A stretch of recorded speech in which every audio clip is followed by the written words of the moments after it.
One. Blocked. Do my makeup with me. You want to start off with a clean face, moisturizer, and then primer. Make sure that each layer dries down nicely before you go to the next step. Next, I'm putting a bit of concealer on my under eyes, the lightest one in the inner corner just to brighten. And then I did go in with my beauty blender to blend in my foundation as my concealer was drying down a little bit. Why, you may ask? Just to give it a bit more definition and a bit more coverage. I blended in my concealer, let it dry down just a little bit, and then I went in with my powder puff to set all my cream areas. Make sure you don't use too much product and you smooth it out on your hands just so you can have a light layer all around. Set first my under eyes, making sure that there's no creases, and for the rest of my face I used a nice compact powder with a fluffy flat topped brush to make sure that none of my product was moving.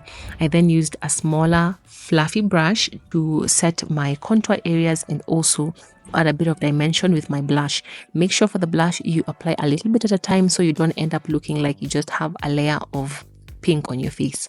Set my face with some setting powder and then I went to my lips. You want to start off with a lip liner. I used brown for this just to give me the outline of where I want my lipstick to be. Went in with a matte lipstick which was really light so I could have that, ombre definition, gloss on top, and the lips were done. For the eyebrows, I wanted something very light, so I didn't go in with such a dark color. Cleaned them out with concealer and then went in with my eyeshadow base. I was using white so that my colors could really pop.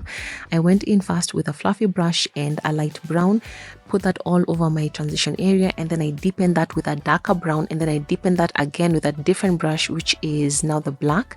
And then I made sure to blend all three colors nicely into each other. Then now I went in with my main color, which is my green shimmer look, and then I blended that in and added a bit of glitter on top just so it could really pop. Went in with liner lashes to complete the look and made sure that all the small tiny bits and pieces were very clean. Setting spray, and then I did my hair for the front edges just so it could have that beautiful like fringe like look, and that is the final look.